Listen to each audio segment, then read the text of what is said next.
Ya, selamat malam, salam sejahtera, Om Swastiastu, Namo Buddhaya, salam kebajikan. Assalamualaikum warahmatullahi wabarakatuh. Teman-teman sekalian, kita jumpa lagi dalam webinar Mingguan Satu Pena yang berlangsung setiap hari Kamis malam Jumat, dan ini adalah pertemuan yang ke-136. Ya. Memang 2-3 minggu ini kami memulai pertemuan dengan cara yang agak berbeda karena beberapa kali YouTube kami dimasuki oleh ajaran siaran yang seperti itu sehingga kita sempat di-ban YouTube-nya oleh YouTube. Malam ini tema kita adalah soal KPK, soal Komisi Pemberantasan Korupsi. Satu lembaga yang sempat fenomenal di awal reformasi, lembaga yang dibanggakan, yang dikatakan menjadi buah reformasi yang paling berhasil. Sekarang KPK sedang menghadapi proses pergantian komisioner, panselnya sudah terbentuk, dan tidak lama lagi juga KPK akan berada di bawah pemerintahan yang baru, yang sebenarnya dikatakan sebagai kelanjutan dari pemerintahan yang lama. Kita ingin melihat apakah KPK masih akan menjadi panglima pemberantasan korupsi sebagaimana yang selama ini didengung-dengungkan. Saya ingat dulu ketika tahun 2014 Pak Jokowi akan melakukan pemilihan menteri. Salah satu persyaratan yang diajukan adalah mendapat rekomendasi bersih dari KPK. Jadi itu membuktikan betapa pentingnya lembaga ini bagi pemberantasan korupsi. Bahkan pelantikan menteri sempat ditunda karena ada seorang menteri yang tidak mendapat rekomendasi dari KPK. Tapi tahun 2019 kita melihat ada proses pelemahan di dalam KPK itu sendiri, dan sekarang kita malah melihat korupsi juga terjadi di internal KPK, malah ketuanya sendiri mengalami persoalan. Juga ada pegawainya yang terlibat dalam beberapa kasus beberapa waktu yang lalu. Jadi KPK mungkin tidak lagi menjadi lembaga pemberantasan korupsi seperti di awal-awal reformasi. Jadi itulah yang akan kita lihat dan kita dengarkan malam ini bersama Mas Wina Armada Soekardi. Beliau seorang pakar di bidang PES, luar biasa, dan juga menjadi ahli dalam beberapa kegiatan. Tapi sebelum kita mendengarkan itu, Anik, mungkin kita akan menonton dulu satu video ya, Anik ya. Bisa ditambahkan, Anik? Ya, silakan.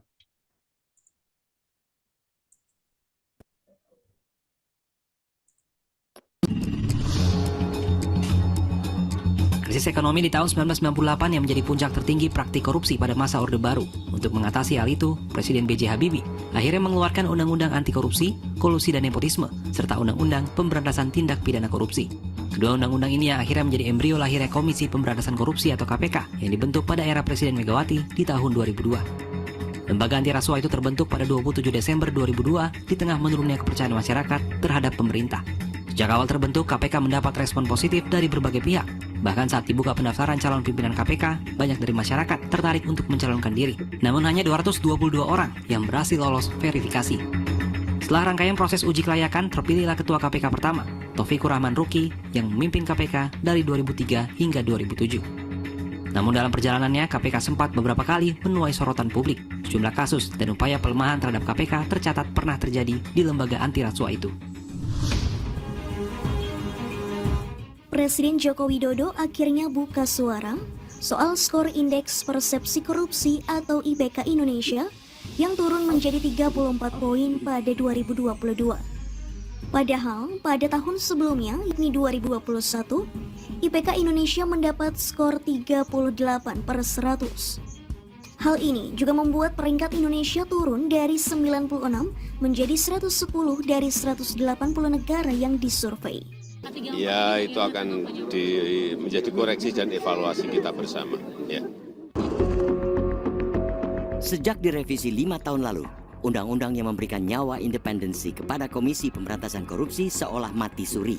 Undang-Undang Nomor 19 Tahun 2019 tentang perubahan kedua atas Undang-Undang 30/2002 tentang Komisi Pemberantasan Tindak Pidana Korupsi itu ibarat embrio penyakit yang membawa syarat masalah. Ada belasan pasal baru yang justru menurunkan independensi KPK, bertentangan dengan keputusan hukum lainnya dan menjadikan warna KPK abu-abu. Selama 5 tahun perjalanan undang-undang itu, institusi KPK menjadi melempem dalam menangani kasus korupsi. Contoh teranyar, akhir bulan lalu misalnya, untuk ketiga kalinya Hakim Agung nonaktif Ghazalbah Saleh lolos dari jerat dakwaan jaksa penuntut KPK. Ghazalbah Saleh didakwa telah menerima gratifikasi dan melakukan tindak pidana pencucian uang atau TPPU terkait dengan penanganan perkara di MA sebesar 62,8 miliar rupiah. Namun, Majelis Hakim Pengadilan Tindak Pidana Korupsi atau Tipikor pada Pengadilan Negeri atau PN Jakarta Pusat menilai jaksa KPK tidak memiliki kewenangan menuntut Ghazalbah Saleh karena tidak mendapatkan delegasi untuk menuntut Ghazalbah dari Jaksa Agung Republik Indonesia. Adanya pendelegasian atau koordinasi itu juga buah aturan hasil revisi undang-undang yang termaktub pada pasal 12A Undang-Undang 19/2019.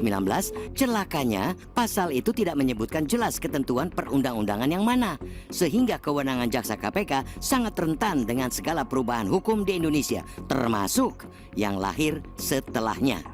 Oleh karena itu, semata-mata fokus mendorong revisi Undang-Undang 19/2019 akan menguras energi. Tugas memastikan bahwa perang melawan korupsi tidak akan berhenti juga tidak kalah membutuhkan energi. Salah satu tugas di depan mata ialah mengawal jalannya seleksi calon pimpinan dan calon Dewan Pengawas KPK periode 2024-2029. Ketika KPK secara institusional dibonsai oleh seperangkat pasal undang-undang, maka harapan satu-satunya yang membuat wajah KPK disegani kembali ialah melalui para pimpinan dan dewan pengawasnya. Dan hal itu bisa terwujud jika panitia seleksi Capim dan Cadewas KPK memilih para pendekar anti korupsi yang berkadar 24 karat. Pada proses pembenahan di hulu itulah diharapkan bisa mengalir energi berlimpah hingga ke hilir agar aksi pemberantasan korupsi bertaring kembali. Jika Pansel mampu menghasilkan calon-calon pimpinan KPK dengan tipe seperti itu, siapapun yang akan dipilih oleh DPR tidak akan menjadi soal lagi. Negeri ini teramat lama hidup dalam kubangan korupsi, sembari berikhtiar untuk mendapatkan kembali watak KPK yang penuh independensi, memulai memilih para calon pimpinan yang dikdaya, merupakan langkah awal dan penting untuk mengangkat bangsa ini dari kubangan kelam seperti itu. Ya, demikianlah kita tadi sudah menyaksikan satu video yang dibuat oleh kawan kita, Anik.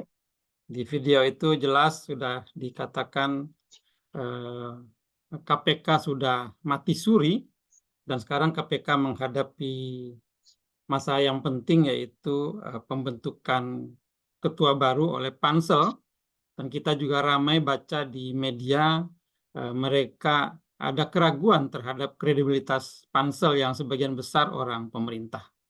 Yang kedua, setelah itu KPK akan berada di bawah pemerintahan yang baru yang rekam jejaknya soal korupsi juga tidak terlalu bisa kita baca.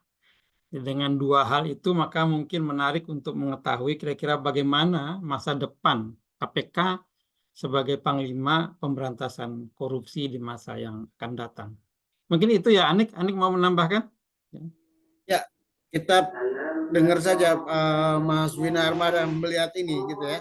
Karena ini salah satu harapan penting dari masa reformasi yang tiba-tiba kita menemukan fakta lain yang bisa mengancam. Ya, kita nanti diskusi lebih banyak soal itu gitu ya. Kita silakan Mas Wina aja langsung. Baik. Oke, silakan Mas Wina. Ya, terima kasih semuanya. Salam jumpa. Ya.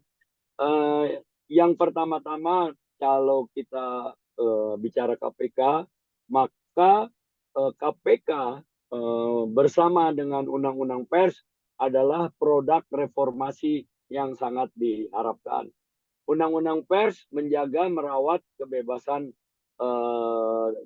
di bidang pers, demokrasi, isinya bagus sekali, tidak boleh diintervensi, tidak boleh disensor dan sebagainya. Ya, kemudian KPK pun demikian. Ya, ketika pada sebelum reformasi begitu banyak korupsi dan terang-terangan di muka kita, tapi tidak bisa ditindak, maka lahirlah KPK. Ya, kelahiran KPK tentu saja diiringi dengan begitu besarnya ekspektasi bahwa Indonesia mungkin kalau hilang 100% tidak, tetapi korupsinya akan melorot. Ya. Karena apa? Karena KPK ditempatkan sebagai satu lembaga hukum yang peranannya sangat besar, kewenangannya sangat besar, dan dianggap juga fungsinya sangat besar. Antara lain KPK adalah mensupervisi di polisi dan kejaksaan. Dua lembaga yang dianggap ketika KPK lahir adalah satu lembaga penegakan hukum yang dianggap banyak, dituding banyak korupsinya, sehingga perlu disupervisi oleh KPK. Ya. Nah, bahkan KPK dapat mengambil kasus-kasus yang dianggap mandek atau yang dianggap tidak tertangani dengan baik di kejaksaan atau di kepolisian. Maksud saya kasus-kasus yang terkait dengan korupsi. Nah, itu ketika awalnya. Namun belakangan dalam perjalanannya banyak hal yang tidak dipikirkan sebelumnya terjadi. Ya, misalnya peraturan perundang-undangannya sendiri, ya, KPK itu ternyata tidak diprotek, tidak dilindungi dari kemungkinan serangan dari aparatur hukum lainnya. Artinya kepolisian, kejaksaan dapat menangani kasus-kasus yang ada termasuk kepada KPK. Dengan demikian, kepolisian dan kejaksaan juga dapat mengancam di KPK, anggota KPK. Misalnya dulu ada cicak buaya ya, dan sebagainya. Ini yang sebelumnya tidak dipikirkan. Yang berikutnya, kita hanya memikirkan mengenai anggota KPK. Tapi mekanisme, proses mengenai pemilihan anggotanya tidak kita pikirkan. Ya. Sehingga dihasilkanlah proses KPK yang tarik ulur, ya, yang penuh kompromitis. Nah, pertama, tentu KPK dipilih oleh DPR. DPR adalah lembaga politik, maka keputusannya adalah keputusan politik. Tidak mungkin anggota DPR memilih anggota KPK tanpa latar belakang, tanpa ada muatan politis. Kita tahu Firly terpilih itu hampir aklamasi karena keputusan politis dari DPR, ya. Dan orang di DPR tentu sudah setuju. Nah, itulah hasil Firly yang sekarang. Begitu juga anggota-anggota yang lainnya. Ya, akibatnya seperti sekarang. Sorry. Nah, sekarang udah mau habis ini. Udah dibentuk pansel, panitia seleksi. Panitia seleksi ini sebagian besar adalah orang pemerintah.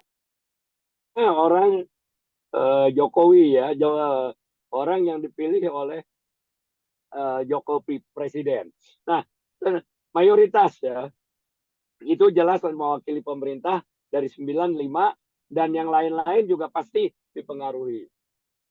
Walhasil apa? Betapapun kelak, ya, yang akan terpilih adalah yang mewarnai kepentingan pemerintah, dalam hal ini Presiden Jokowi. Ya, nah, kenapa demikian? Bagaimanapun secara kalkulasi politik Jokowi mempunyai kepentingan dan KPK ya diakui atau tidak diakui ya secara politis dia akan menjadi keperpanjangan tangan Jokowi dalam menghadapi berbagai masalah yang akan datang. Dengan memilih pansel, pansel memilih anggota, anggota itu akan mengikuti secara tidak langsung atau tidak langsung arahan dari Jokowi. Nah, Jokowi mempunyai senjata kepada yang lain-lainnya.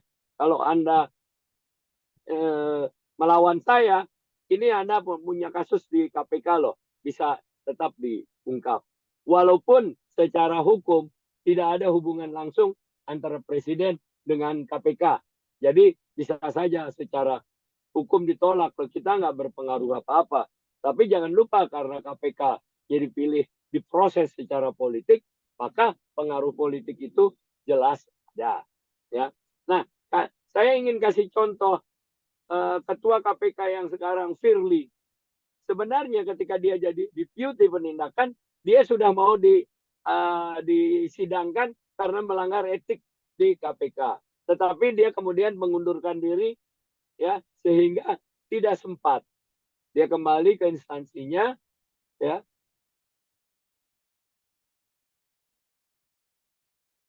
Nah, namun kemudian dia mencalonkan untuk pimpinan dan oleh DPR, Firly lah yang akan disidang itu dipilih menjadi ketua KPK. Itulah yang kemudian menimbulkan masalah.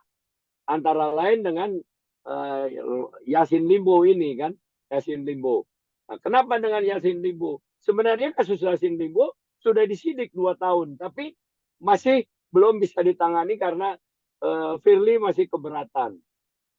Ya, nah begitu Firly tentu ada semacam agreement atau deal antara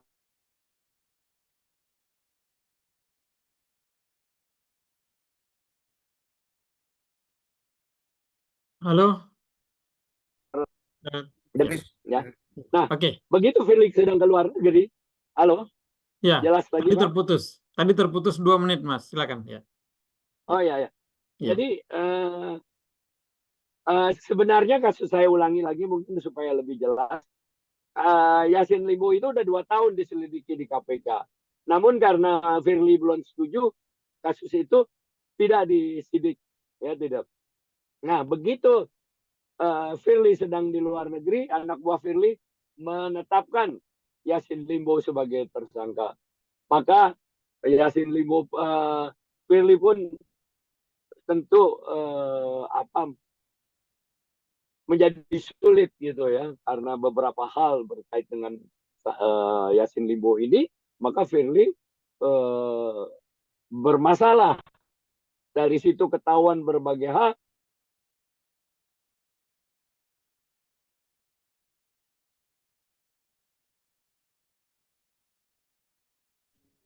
Dan Firly ditetapkan ketua KPK kok dijadiin tersangka, saya bilang. Nah, menurut mereka itu bukan hal yang mengejutkan karena sebelumnya dengan sistem pemilihannya sudah dapat diduga bahwa ini akan terjadi gitu ya, bahwa Firly akan jadi tersangka ya karena dia dianggap terlibat dalam kasus Yassin Limpo ini. Menjadi masalah juga adalah walaupun sudah ditetapkan sebagai tersangka sampai hari ini ya Firly tidak atau belum ditahan, ya kan? Ini juga menimbulkan serangkaian pertanyaan, kenapa Firly belum ditahan? Kalau orang lain yang kasus itu sudah ditahan, sudah pasti ditahan. Apalagi ini dia adalah ketua KPK. Nah, kabarnya saya tanya ke kiri kanan, itu ada saling menyandra gitu loh ya. Nah,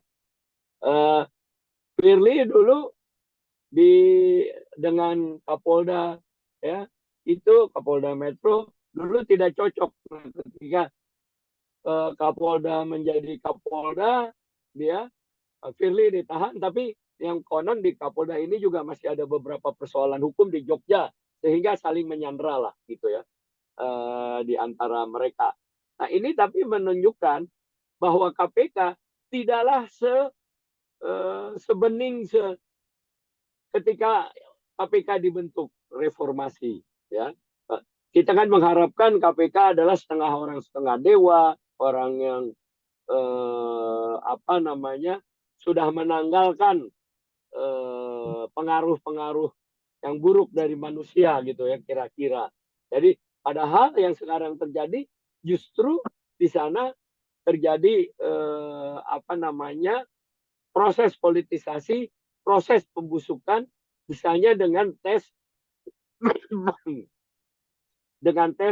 wawasan kebangsaan kan, tes wawasan TWP itu ya, tes wawasan kebangsaan TWK, tes wawasan kebangsaan.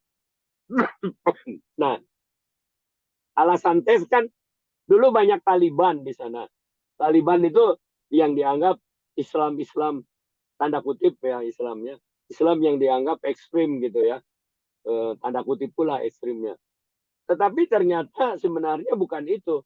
Itu adalah satu proses bagaimana memuluskan kepemimpinan Firly ini, ya, sehingga yang hampir sebagian yang tidak lulus adalah mereka yang kelihatannya tidak sejalan dengan Firly. Ya. Tetapi kemudian Firly-nya sendiri mengalami kasus terguling. Nah, ke depan dengan proses pemilihan pansel yang sudah ada ya, yang sudah ditunjuk, coba Anda kasih tahu saya, pansel itu yang integritasnya sudah jelas-jelas dianggap di tokoh masyarakat siapa gitu ya. Kita tidak melihat itu, belum melihat. Tapi yang kita lihat adalah orang-orang yang memang dianggap oleh Presiden dapat mengamankan pemilihan ini menjadi menyeleksi orang-orang yang kira-kira sesuai dengan pandangan Presiden. Walaupun Presiden nanti tanggal 20 sudah purna bakti. Tapi dengan adanya orang-orang dia di KPK, maka kemungkinan Presiden masih banyak mau berperan.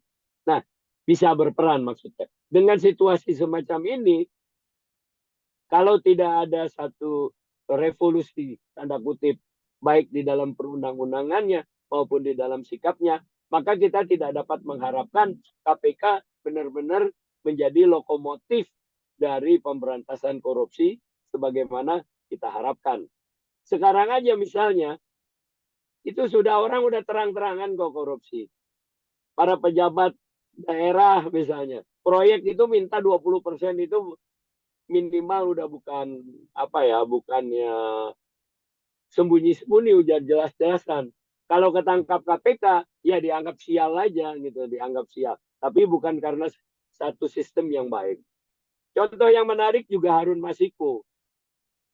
Hampir 4 tahun lebih, masa KPK nggak bisa nangkep? Ya nggak bisa nangkep. Ini kan ada jelas kemungkinan ada unsur politik. Beberapa jaksa, beberapa polisi bilang, coba kasih tugas ke saya, 3 bulan saya bisa dapat. Ya mungkin sebagai bahan diskusi itu dulu.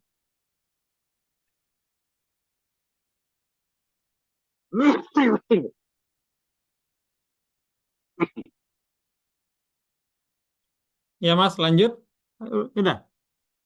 Ya. Ya. Saya rasa sebagai bahan diskusi itu nanti lebih banyak kita tanya jawab. Gimana Ya. Mas? Baik, oke. Terima kasih Mas Wina, tadi sudah menjelaskan proses-proses yang terjadi di KPK dari lembaga anti korupsi yang fenomenal, yang luar biasa di awal-awal reformasi, sekarang jatuh ke tahap yang seperti ini.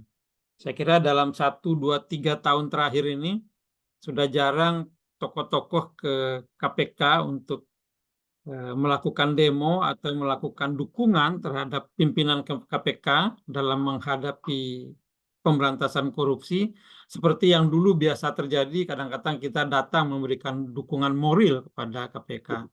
Tapi belakangan saya kira orang sudah agak enggan untuk datang karena kita sendiri bisa melihat integritas dan perilaku orang-orang yang ada di KPK, termasuk ketuanya. Nah sekarang Mas Wina, dengan kalau saya mendengarkan tadi secara keseluruhan, maka kita mungkin sepertinya akan kehilangan harapan ya bahwa KPK ini akan kembali muncul sebagai lembaga pemberantasan korupsi sebagaimana yang kita idam-idamkan di awal reformasi.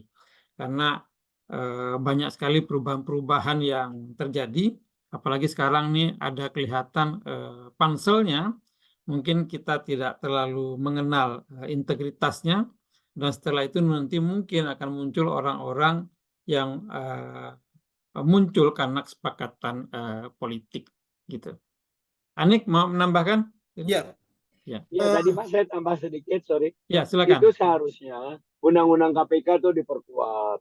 Misalnya lembaga yang lain tidak boleh menuntut ya, KPK gitu ya. Kalau sekarang dengan tetap terbuka, maka saling menyerang itu kepolisian, kejaksaan, ya kan? Seharusnya itu diperkuat KPK itu, dibarikade di dalam undang-undang. Nah, apalagi kan ada undang-undang RUU perubahan undang-undang kepolisian yang isinya antara lain memberikan kewenangan yang sangat luas kepada polisi. Nah, mungkin nanti malah lebih bermasalah lagi KPK ini. Itu yang ingin saya tambahkan sedikit.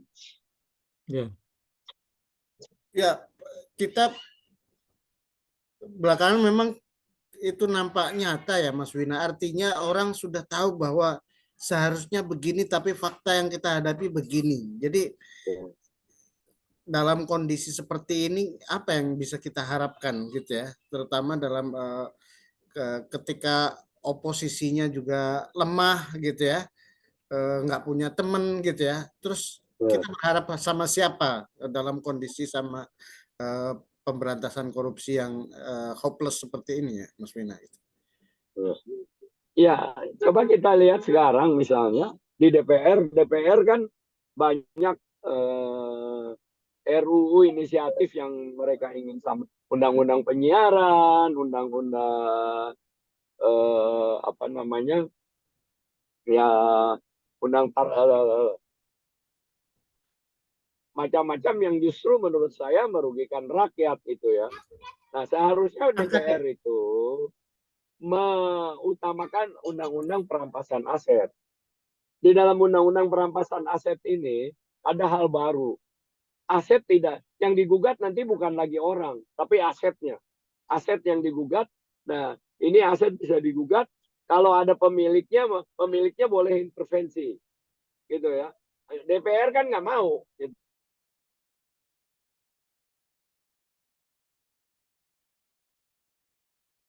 Ya. Karena apa DPR nggak mau? Karena kan kami ini cuma Korea. Jadi kalau perintah dari atasannya Korea itu mau ikut gitu.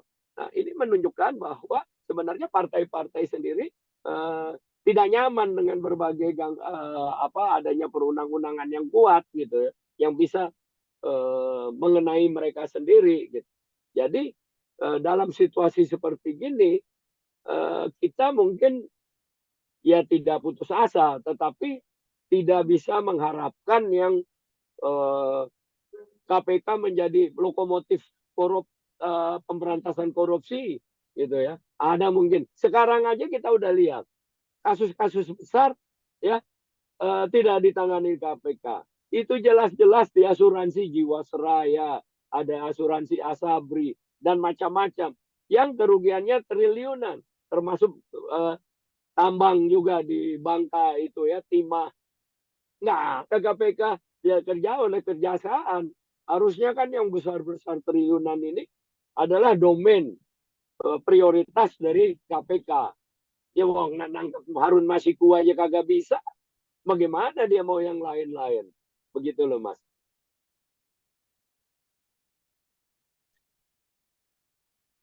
Halo? ya, Ya. ya, terputus. Ya, Mas Wina. Oh, ya, terputus tadi ya? Oh, enggak, oke, ya. Iya, tadi saya bilang, Ya. yang besar-besar kan KPK enggak sekarang. Itu diambil kejaksaan semua. Ya kan? Harusnya kan KPK dong. Iya. Gitu loh, Mas. Ya. Ya, itu mungkin dari sementara. Oke. Halo. Ya. Ya. Agak putus tadi. Putus ya. Oke, nah Oke. ini jelas. Oke, ada yang raise hand, Tami silakan. Oh, putus ya. Iya, Bang, terima kasih Bang Wina Armada, Mas Elza, ya, Mas Anik dan Sama-sama, Mbak Tami. sahabat senior sekalian. Pertanyaannya ini aja singkat. Kalau dengan kondisi yang kita ini seperti tanda kutip ya bingung terus mau ngapain gitu. Adakah sebenarnya cara yang jitu untuk memperbaiki KPK supaya dia bisa lebih baik? Ini kan kayak ditonjok ya, lagi kayak pingsan nih rame-rame tuh kayaknya itu tuh. Nggak tahu karena dibius apa gitu. Apakah ada cara untuk menyadarkan mereka atau sebenarnya inilah titik untuk menyatakan bahwa kita tidak lagi sebenarnya membutuhkan KPK gitu ya. Gimana kalau Bang Wina selaku pengamat yang serius tentang KPK melihat ini? Makasih Bang. Ya, silakan dijawab Mas Wina. Ya, pertama-tama sekarang dengan kondisi sekarang ini orang dalam KPK aja sepanjang yang saya saring banyak juga yang mengatakan ini kan ad hoc nih. Kalau begini akan ada dari luar teriakan udahlah bubarin aja karena tidak sesuai. Bagaimanapun KPK adalah ad hoc ya. Padahal hakikatnya walaupun dia ad hoc sebenarnya KPK ini sangat diharapkan. Karena apa? Semua peranata-peranata hukum yang dibutuhkan sudah ada. Sebut apa aja. Ada Mahkamah Konstitusi sudah ada. Udah ada Komisi Informasi.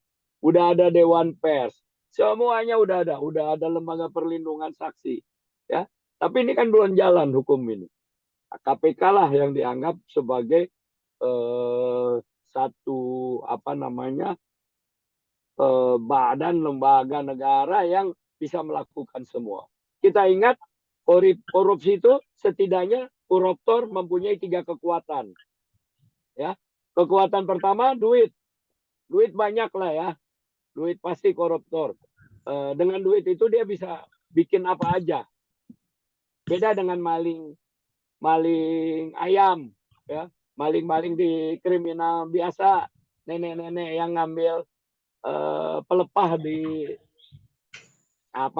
di hutan-hutan yang untuk sekedar membakar masakan misalnya. Mereka nggak punya uang sehingga bisa tidak bisa ada yang bela, hukumannya pun bisa berat. Berbeda dengan koruptor. Koruptor punya duit dia bisa bayar. The best lawyers pun dia bayar. Maju tak gentar membela yang bayar kan gitu ya lawyernya. Nah, kemudian dia punya jaringan juga. Jangan lupa lawyers ini koruptor ini punya jaringan. Kaki tangan di mana-mana dia punya kaki tangan. Di partai politik, mungkin di kepolisian, di kehakiman, kejaksaan, mungkin dia punya ya. Sehingga dia bisa memperoleh informasi, bisa mempengaruhi. Dan yang ketiga dia juga punya senjata. Senjata dalam pengertian yang real ya. Hati-hati dengan koruptor itu, dia pengalaman di KPK bisa Anda tanyakan, mereka punya senjata asli sehingga tak mudah menangkap mereka ya. Nah, dengan 3 senjata ini memang harus ditangani dengan kekuatan yang lebih dari mereka. Untuk itu KPK harus kalaupun mau ada perubahan sebenarnya undang-undangnya diperkuat bukannya diperlemah ya. Pemilihannya dirubah, benar-benar orang yang punya integritas. Kemudian hal-hal yang masih abu-abu diperjelas sehingga KPK bisa mempunyai kekuatan yang penuh. Tapi kalau enggak, kalau dibiarkan seperti ini kan udah setengah mati suri, akan menuju mati suri, dan akhirnya orang lain ya buat apa lagi ada KPK, ngabis-ngabisin duit ya kan, hasilnya tidak efektif, tidak sesuai dengan harapan. Itu pemandangan saya. Jadi harus ada penguatan di bidang undang-undang yang akan berdampak kepada lebih kewenangan dari KPK. Dia menjadi tidak bisa juga dibalas dendam oleh lembaga-lembaga atau anggota-anggota lembaga hukum yang lain, ya, dan integritas orang-orangnya benar-benar terjaga dari pimpinan sampai pelaksana di bawah. Jangan kayak seperti sekarang, masa KPK korupsinya pakai dana apa namanya perjalanan dinas kayak gitu ya. Harusnya integritasnya setengah dewa lah. Dan untuk itu tidak ada cara lain. Hukumnya, undang-undangnya harus dirubah, caranya harus dirubah. Begitu Bung Elsa. Ya, terima kasih Mas. Ini ada kawan Mas Ahkam Jayadi yang resen. Silakan Mas Ahkam. Ya. Iya, makasih Bang Esa, Bung Wina yang terhormat. Ya, Mas, silakan. Saya kira kita dengan kasus korupsi yang ada, dengan eksistensi KPK yang ada sekarang, kita sangat prihatin ya melihat realitas itu. Apalagi dalam sebuah negara hukum dengan Pancasila dan Undang-Undang Dasar 45.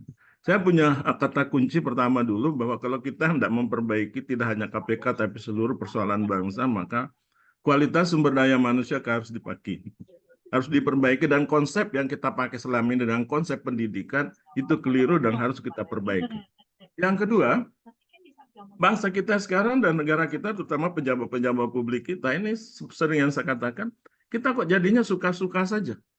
Bagaimana menjelang Pilpres kemarin, di mana-mana seluruh Indonesia, komunitas guru besar melakukan kritik yang begitu tajam. Apakah mereka ada didengar? Nggak ada loh, justru mereka dijelek-jelekkan dengan segala macam.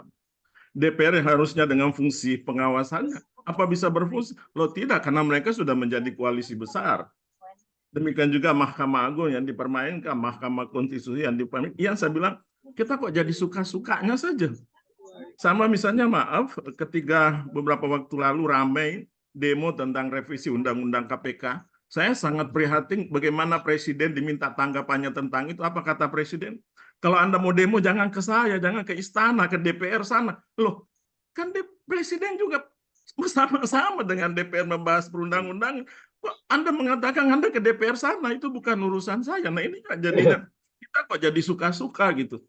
Nah untuk itu saya kira dalam konteks KPK yang bukan lagi hal yang kita harus khawatirkan. Saya punya dari dulu Mas Wina ya, Bung Elsa, bahwa KPK itu anak haram reformasi. Di situ persoalannya. Kita salah melahirkan. Kenapa? Kan KPK kita lahirkan karena kita prihatin dengan kondisi penegakan hukum di era Orde Baru. Pertanyaan kita terkait dengan itu. Ketika kepolisian tidak bisa menegakkan hukum dengan baik, yang salah polisi atau kepolisiannya? Tentu saja polisinya, tidak mungkin kepolisian benda mati. Ketika kejaksaan tidak bisa menegakkan hukum dengan baik, yang salah jaksa atau kejaksanya? Tentu kejaksaan.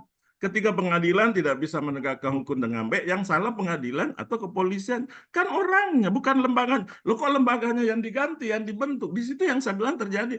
Kita jadikan KPK ini anak haram reformasi, salah lahir kita. Mestinya manusianya diperbaiki. Dan itulah yang terjadi sampai sekarang, yang sangat kita prihatin. Kok ketua KPK hanya yang melakukan tindak pidana korupsi? Ini bagaimana kita harus mengharapkan suatu perbaikan terhadap hal seperti itu? Jadi korupsi sekarang sudah menjadi permisif ya. Bagaimana korupsi? Nah ini juga saya kira berikutnya Bang Wina. Korupsi ini yang banyak mengalir ke partai politik. Kenapa partai politik kita tidak lakukan penindakan? Kita tidak bisa pungkir ya, korupsi Ambalang lari kemana? Korupsi EKTP lari kemana? Korupsi BTS lari kemana? Kita tahu semua itu. Tapi kenapa kok tidak dilakukan tindakan? Sehingga ya lagi-lagi, memang sepertinya korupsi itu menjadi hal yang permisif sekarang di negara kita. Sehingga sangat sulit kita berharap untuk memperbaiki hal itu. Sehingga saya kira konsep saya, SDM seharusnya kita tidak lagi berdasarkan pendidikan, tapi mestinya kita menggunakan pendekatan agama. Nah salah satu yang terakhir saya bicarakan tentang itu, dalam semua proses pemilihan pejabat publik, termasuk pemilihan komisioner KPK yang proses melalui tim seleksi. Ada satu hal di situ yang sangat penting sekali, tapi selama ini kita tidak pedulikan, dan istilah saya, syarat yang diinjak-injak adalah syarat tentang bertakwa kepada Tuhan Yang Maha Esa. Itu syarat yang paling kita tidak peduli. Seseorang calon anggota komisioner, calon presiden, calon kepala daerah hanya dilihat KTP-nya. Oh, dia menganut agama yang diakui negara. Ayah sudah bertakwa itu. Calon B sudah deh bertakwa, dia menganut agama B. Ini kan sangat memprihatinkan. Kalau saya mengusulkan, mestinya tim seleksi karena dia tidak punya kemampuan otoritas tentang itu. Buat majelis, panel majelis dong untuk menilai ketakwaan seseorang, meskipun saya kira substansinya enggak, tapi ada konsep-konsep di mana kita bisa menilai bagaimana tingkat kualitas pemahaman keagamaan seseorang. Dan itulah yang kemudian digunakan oleh tim seleksi untuk menilai mana yang layak, mana yang tidak. Jangan dipandangin tentang faktor bertakwa itu yang selama ini tidak menjadi perhatian kita. Bagaimana juga korupsi sekarang yang sangat memperhatikan bukan lagi 1 miliar, 2 miliar, 10 miliar, tapi sudah triliunan. Bagaimana lahan BTS, bagaimana kasus tambang yang sampai ratusan miliar dan seterusnya. Nah, ini saya kira saya punya masukan bahwa kita harus merubah konsep kualitas sumber daya manusia kita yang hanya dinilai melalui sekolahan, karena pendidikan sekolahan bukan sesuatu yang harus. Tidak menjadi karena kalau kita memaknai tentang kualitas SDM sebagai sebuah daya, power, mestinya yang dimasukkan adalah sesuatu yang kalau daya itu tidak ada, kita tidak bisa apa-apa. Nah, orang tidak sekolah tidak ada masalah. Bagaimana Menteri Kelautan kemarin Susi yang cuma tamat SMP, SMA lah bisa jadi menteri. Maka kita harus merubah tingkat kualitas manusia itu dengan pendidikan, tapi seharusnya kita menggunakan pendekatan atau konsep agama. Demikian, terima kasih, mudah ada manfaatnya. Assalamualaikum warahmatullahi wabarakatuh. Ya, terima kasih Mas Akram. Ya, KPK anak haram reformasi. Saya pikir KPK itu kan tak hanya ada di sini ya, di negara lain pun banyak KPK muncul karena memang lembaga-lembaga negara dianggap di sana. Jadi saya nggak bisa. Muncul karena lembaga-lembaga penegak hukum terlibat korupsi yang besar, sehingga KPK ini kan sebenarnya sifatnya darurat. Ketika lembaga penegak hukum itu sudah menjalankan fungsinya, maka otomatis sebenarnya lembaga KPK ini akan dibubarkan. Memang sekarang ada proses yang agak aneh, kasus-kasus besar seperti kasus Antam dan Timah itu malah ditangani oleh bukan oleh KPK ya. Ya, terakhir juga ada kasus jalan tol ya, temuan BPK jalan tol Japek, ada korupsi sekitar 600 miliar rupiah. Itu justru tidak ditangani oleh KPK tapi oleh kejaksaan. Silakan Mas Wina dijawab. Iya. Jadi kalau secara teoritis bagaimana hukum itu law enforcement supaya tegak menurut Profesor Suryono Sukamto dan beberapa ahli sosiologi tergantung kepada 4 faktor. Faktor pertama adalah undang-undangnya. Pertama undang-undangnya, apakah undang-undangnya itu bagus apa tidak, ya kan? Kalau undang-undangnya buruk, ada tumpang tindih, ada itu, ini akan menyulitkan. Yang kedua adalah aparat penegak hukumnya sendiri, ya. Apakah dia bagus, dia integritasnya korup apa tidak, ya kan? Nah, bahkan ada yang mengatakan berikan orang-orang yang bagus walaupun undang-undangnya jelek, dia akan bisa lebih baik. Ya. Yang ketiga apa? Selain 2 itu, yang ketiga adalah peralatan. Ya, misalnya kalau peralatan penyadapan tidak berlaku, susah juga. Bagaimana kita mau menyadap, mengetahui? Bagaimana kalau kapal patroli di laut itu kecepatannya tidak sekuat dengan penyelundup akan kalah. Dan yang keempat adalah faktor kebudayaan lingkungan sosial masyarakatnya. Gimana perilaku sosial? Mendukungkah masyarakatnya? Kondusifkah? Kalau masyarakatnya tidak mau kondusif, ya senang nyogok, senang apa, agak susah juga. Nah, secara teoritis adalah begitu. Jadi 4 faktor yang mempengaruhi pelaksanaan law enforcement. Bagaimana di Indonesia? Undang-undangnya amburadul, ya kan? Peralatan sekarang udah mending lah, Indonesia sudah mending. Tapi petugasnya gimana? Ya, Pak, masih juga didukung pula oleh masyarakatnya yang keempat yang kurang kondusif. Jadi keempat ini saling berkaitan dan itu pergulatan yang saling mempengaruhi. Inilah yang terjadi sekarang gitu. Yang semua ini sebenarnya dibutuhkan satu leadership yang kuat. Leadership yang kuat untuk untuk mendobrak ini semua. KPK kan dibuat untuk itu gitu ya. Untuk memutus lingkaran-lingkaran setan ini. Semula demikian. Nah, tetapi di dalam pengalamannya kemudian itu ada hal-hal yang perlu tidak diperhatikan, undang-undangnya, ya. Bagaimana kepolisian sekarang tetap mempunyai kewenangan menuntut bidang korupsi, termasuk tindak pidana yang dilakukan oleh KPK. Begitu juga yang lainnya. Nah, ini bagaimana sekarang? Kalau tidak ada kemauan politik, ya, pimpinan ini tidak akan.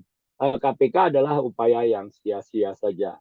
Ya, tetapi kalau ada keinginan, ya, dan keinginan ini juga harus didukung oleh masyarakat society-nya untuk mendukung pergerakan KPK ini sehingga KPK diperkuat selalu gitu ya, dibentengi oleh undang-undang, dipilih orang-orang yang baik, ya kan, didukung oleh masyarakat yang kuat, dipilih orang-orang yang berintegritas.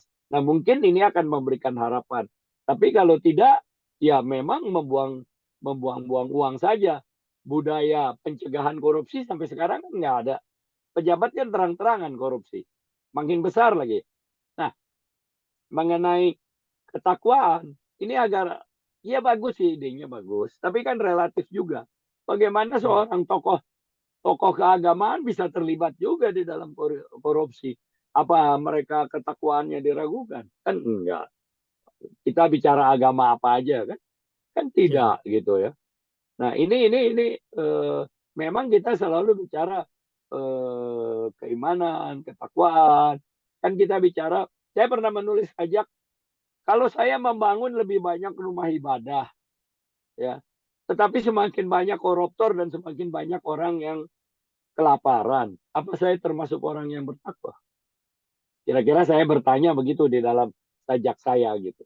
Jadi itu memang idealnya begitu, tetapi dalam aplikasinya sangat susah. Ya. Demikian Bung Elsal dan. Ya, makasih. Ya, mungkin ya Mas Ahkam kalau soal ide KPK nggak berguna dibubarkan saja dan diperkuat kejaksaan, itu apakah memang KPK dari awal didesain sebagai lembaga ad hoc kayak gitu, Mas Wina ya? Memang karena nanti kita harapkan bahwa KPK itu suatu saat tidak ada gitu ya, tidak ada. Tapi entah kapan. Nah, saya sih merujuk kepada pendapat sebaiknya KPK dikasih waktu aja, tenggang waktu 25 tahun. 25 tahun nanti dievaluasi lagi apakah dia bisa misalnya ya untuk diteruskan atau tidak. Ini menurut saya menarik. Jadi jangan sebentar.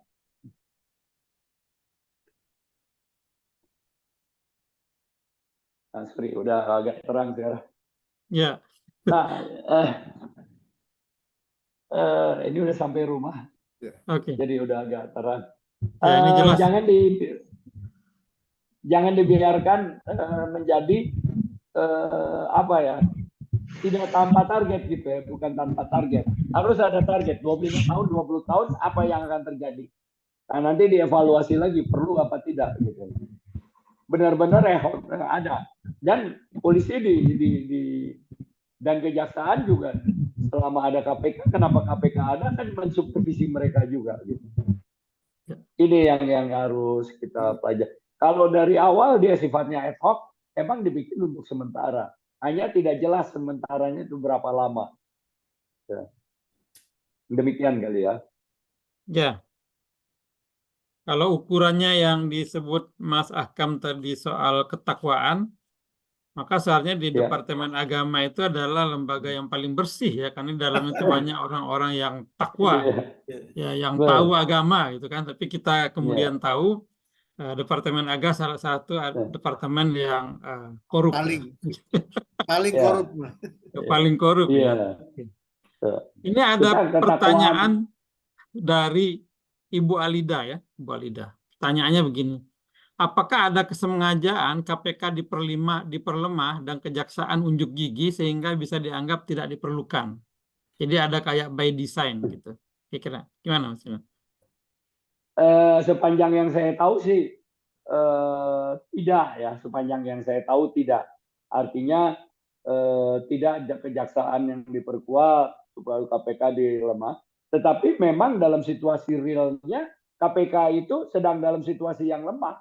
Situasi berantem di dalam, pemimpinnya lagi justru bermasalah, ya di dalamnya juga yang bagus-bagus sudah dikeluarin, ya kan. Kemudian sementara kejaksaan bekerja sebagaimana adanya, ya berani. Ya. Saya pikir kejaksaan cukup berani, ya. Termasuk itu dalam kasus timah kan banyak juga orang-orang kuat yang selama ini dianggap dekat lah dengan polisi, ya. Dan ini menarik juga di kejaksaan, walaupun antara Kapolri dengan Jaksa Agung sudah bersalaman, sudah tertawa, tapi kan masih ada drone yang keliling-keliling kejaksaan, ya kan? Nah, itu kan menarik juga. Tapi bukan karena kejaksaan yang didesain kemudian KPK dilemah. Kebetulan saja memang yang saya tahu, yang sepanjang saya tahu ya, kecuali saya ada yang nggak tahunya, itu memang kebetulan KPK lagi performance-nya bagus gitu ya, performance-nya bagus dibanding KPK yang dulu begitu bagus, yang bisa menyelamatkan uang negara banyak, sekarang hampir tidak berarti apa-apa gitu. Oke. Nah ini juga pertanyaan ya Mas, KPK pernah dulu begitu bagus, sekarang tidak bagus. Kira-kira tuh bagaimana penjelasannya ya? Nah, kalau dulu kan masih lebih murni, kita lagi masih mempercayainya semua KPK, pemimpinnya, sistemnya. Tapi lama-lama kan orang juga pintar, apa ini kelemahannya? Oh, instansi lain masih boleh menginikan dia. Oh, proses seleksinya. Oh, macam-macam kelihatan. Sehingga kemurnian reformasi yang diharapkan dari KPK ini tidak terjadi pada saat sekarang. Berbeda dengan awal-awal. Masih demikian semangat reformasinya, memilih orangnya, sistemnya ya, masih bagus gitu ya. Artinya masih belum banyak dikuliti oleh yang lain yang kemudian terungkap banyak kelemahannya. Itu menyebabkan KPK zaman dulu setidaknya memberi kesan jauh lebih berkarakter, jauh lebih powerful daripada sekarang. Sekarang nangkap Harun Masiku aja nggak bisa. Siapa itu Harun Masiku? Ya kan? Bukan tokoh siapa-siapa kalau Harun Masikunya sendiri ya. Masa nggak bisa nangkep begitu? Bagaimana dia mau mengungkap korupsi triliunan? Kalau menangkap Harun Masiku aja nggak bisa. Itu Harun Masiku adalah caleg yang kemudian mau karena nggak terpilih mau lewat PAW gitu ya, kasih sejumlah ke Mahkamah Agung kemana-mana, dan kemudian mau ditangkap jadi DPO udah 4 tahun lebih oleh KPK nggak ketangkap. Menurut saya sih nonsens. Baru belakangan dikerjakan lagi gitu ya setelah terjadi perubahan konstelasi politik. Baik, ini ada pertanyaan dari Pak Hasbullah Twisita, mantan rektor ini. Saya bacakan saja. Saya menjadi sangat pesimis dengan KPK saat ini. Menurut saya selama rekrutmen KPK melalui DPR, maka di sana juga syarat kepentingan politik, sulit memilih yang berintegritas. Saya berpikir baiknya tidak perlu ada KPK, kita perkuat saja kejaksaan. Terbukti kejaksaan lebih serius mengungkap kasus-kasus besar dibanding KPK yang hanya mengejar kasus yang kecil karena terjebak dengan politik saling menyandera. Gimana, Mas? Iya, KPK kan sebenarnya Hakikatnya dia kalau menurut undang-undang adalah ad hoc. Tapi karena korupsi waktu itu dianggap sebagai extraordinary crime, kejahatan yang luar biasa, maka dibentuklah KPK. Nah, sebenarnya korupsi akan terus berlangsung. Ya, terus berlangsung. Kan di dalam korupsi itu hitungannya adalah cost and benefit. Ya. Cost and benefit artinya berapa sih yang gua keluarin dan berapa untung yang gua dapat. Kan gitu hitungan-hitungan dari koruptor dengan tiga kekuatan tadi ya, duit, jaringan, dan juga senjata dari mereka. Nah, mereka menghitung, gue keluarin berapa, termasuk kalau gue ditangkap, ya berapa paling yang akan disita. Makanya harus ada aset perampasan aset, ya kan? Kita sudah punya TPPU, tindak pidana pencucian uang. Jadi tidak sekedar dihukum saja, tetapi harusnya koruptor itu dimiskinkan juga, gitu kan? Dimiskinkan. Sekarang kalau kita lihat yang korupsi itu keluar dari suka miskin, nggak miskin-miskin banget. Saya nggak tahu gimana hebatnya mereka menyembunyikan harta ya, dan apakah kelacak atau enggak. Tapi nyatanya mereka tetap menjadi menjadi orang kaya juga, walaupun dihukum berapa hukumannya. Kan ada anekdot ya, kalau di luar negeri koruptor dipotong tangannya, ya kan? Kalau di Indonesia dipotong masa tahanannya katanya gitu ya. Jadi keluar lebih cepat dan sebagainya. Aduh, gitu. Agak speechless ya soal ini ya. Berat sekali. Memang KPK ini sekarang dalam situasi yang memprihatinkan. Dan dukungan masyarakat ke KPK juga tidak seperti dulu, Mas. Dulu kan waktu cicak bulaya tuh, waduh, kayak apa ya? Sekarang masyarakat juga agak cuek ini ke KPK nih. Siapa itu yang dipilih-pilih? Kalau dulu kan ada Srikandi yang dipilih, ada siapa yang dipilih. Walaupun pada akhirnya yang menentukan adalah wakil-wakil kita, wakil rakyat kita, wakil rakyat yang nggak mau jadi rakyat, ya kan?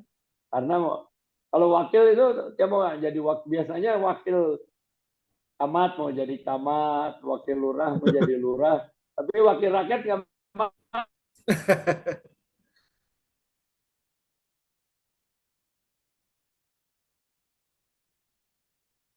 Halo?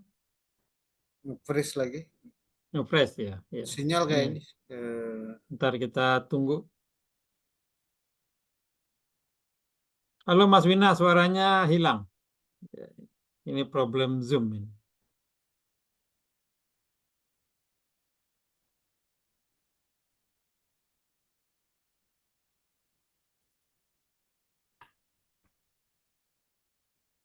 Masih bergabung ya? Marah nanti nggak disebut yang terhormat aja marah. Ya kan? Hilang, putus. Oke. Ya, tadi sempat terputus Mas Wina. Ya. Enggak, masalahnya begini. Dalam negara demokrasi mau nggak mau wakil rakyat itu elemen terpenting malah gitu ya. Ketika kita sudah nggak bisa berharap kepada wakil rakyat yang dipilih oleh rakyat betul gitu ya. Apakah kemudian pertanyaannya menaik ke hulunya? Apakah sistem demokrasi kita yang bermasalah? Atau memang pada dasarnya demokrasi nggak bisa menjawab beberapa hal yang betul-betul menjadi kebutuhan publik gitu ya. Jadi perdebatannya bisa sampai ke sana Mas Wina. Kalau lari ke DPR berarti rentan dipolitisasi dan seterusnya. Jadi kita nggak ada harapan tuh. Terus kemudian nggak ada harapan terus apa? Karena itu demokrasi ya itu gitu loh kira-kira. Sorry di mute. Di mute ya Mas Wina, di unmute dulu. Mas Wina? Oh ya. Dari tadi di mute-nya. Ya. Gini, tentu kita kalau grand design besarnya politik ya memang makro, tapi kan kita tidak bisa menyerah kepada soal makro itu saja, ya kan? Kita juga harus terus berusaha. Nah, bisa misalnya sistemnya dibuat yang diputuskan oleh panel ya, yang mewakili beberapa orang itu, kemudian hasilnya dikonfirmasi saja ke DPR. DPR menolak atau menerima gitu, tidak memilih lagi. Tapi pasti DPR-nya nggak mau. Pasti DPR-nya nggak mau. Kasus Firly sudah membuktikan itu bulat pilihan DPR loh. Ya, bulat, hampir musyawarah mufakat itu bisa dibilang. Tapi buktinya gimana? Kalau dia memperhatikan track record, mungkin Firly waktu itu nggak kepake karena sudah mau sidang etik gitu ya. Tapi karena dia mengundurkan diri, kembali keadaan catatannya menjadi bersih, dipilihlah oleh DPR. Ya, nah ini tentu banyak pertimbangan politis. Bagaimana sekarang? Di satu sisi kan DPR juga wakil rakyat, ya kan? Wakil rakyat yang kalau sedang dengar pendapat itu kan sering marah-marahin menteri, sering menunjukkan giginya. Kita dikonfirmasi aja kayak penunjukan jenderal di Amerika, misalnya Pangap. Ini ada sekian calon, mana yang Anda tolak, mana yang enggak. Kenapa Anda menolak dan kenapa Anda enggak? Gitu loh.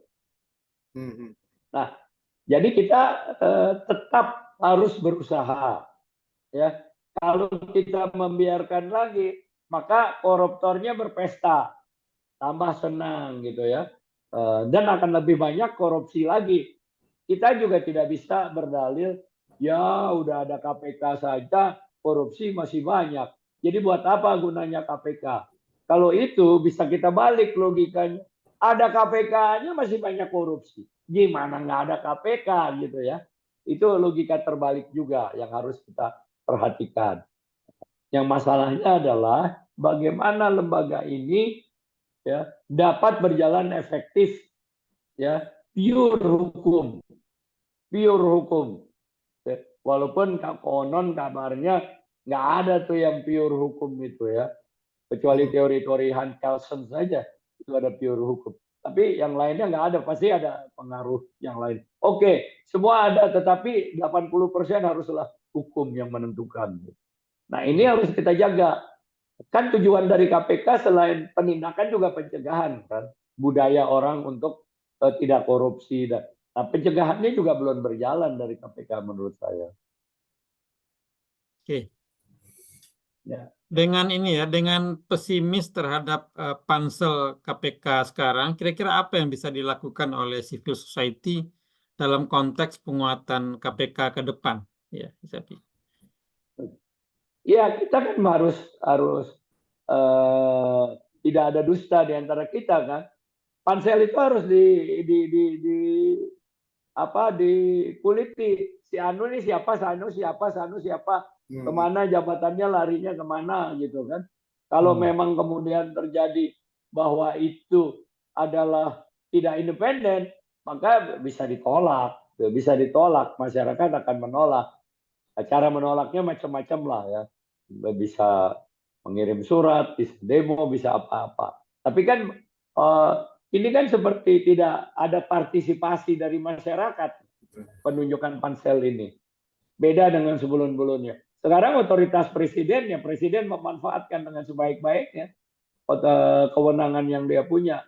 Tapi di mana keterlibatan publik, partisipasi publik? Hampir tidak ada. Hampir tidak. Nah, apakah dalam situasi seperti demikian kita akan mengharapkan sesuatu yang baik? Kalau dimulai dengan filosofi yang buruk, metode yang buruk, ya, maka sampailah kita kepada kesimpulan yang buruk pula. Itu udah pasti gitu ya.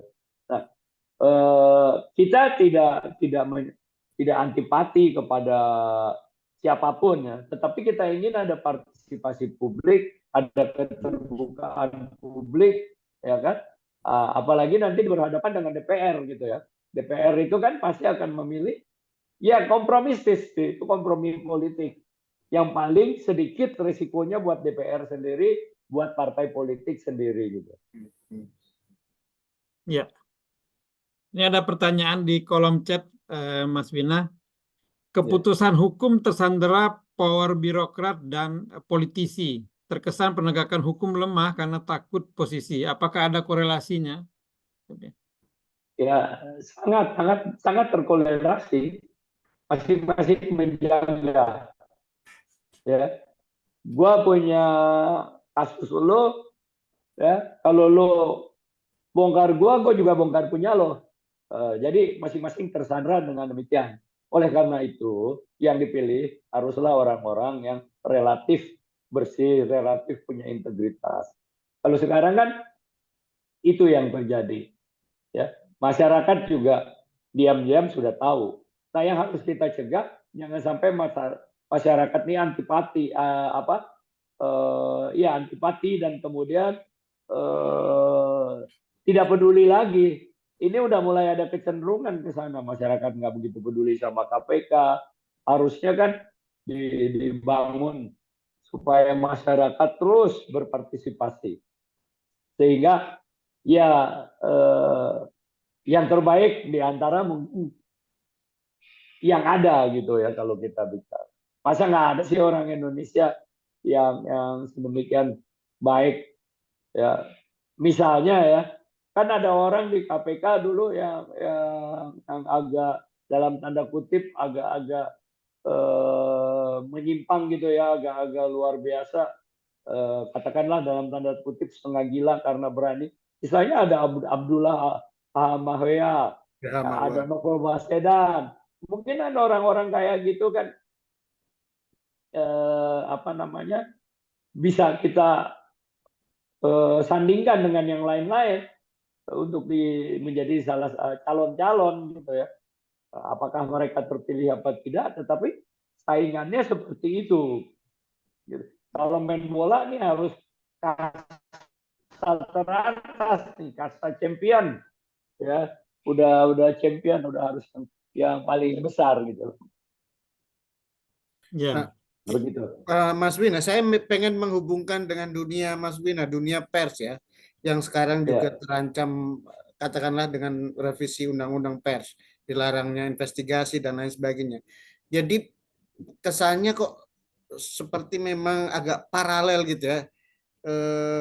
Jadi persnya sebagai salah satu pilar elemen yang ikut menjaga pencegahan korupsi ini itu juga pelan-pelan dipangkas gitu ya. Nah, ini kan konteksnya kan kemudian ketika pers melakukan investigasi dianggap menyaingi penyidikan polisi atau mempermalukan polisi lah, karena banyak kasus yang justru lahirnya dari investigasi media gitu ya. Nah, itu korupsi saya kira kalau pers memainkan posisi yang sekarang bolong di KPK, saya kira itu juga cukup strategis gitu loh. Nah seberapa kuat sebenarnya potensi untuk itu dan potensi pers dipangkas lebih jauh gitu. Iya, kalau yang ingin direvisi kan bukan undang-undang persnya. Mungkin mereka kalau head to head dengan pers agak ngeri juga mereka ya. Mereka menyadari kekuatan pers gitu ya. Pers tidak boleh disensor, pers harus dilindungi secara hukum, ya tidak boleh ada pemberedelan, punya perata etika yang mandiri dan seterusnya. Nah, mereka nggak berani masuk ke situ. Caranya bagaimana? Ya masuk dari perundang-undangan lain, undang-undangan penyiaran gitu ya. Undang-undang penyiaran yang mau direvisi, yang nggak relevan sebenarnya.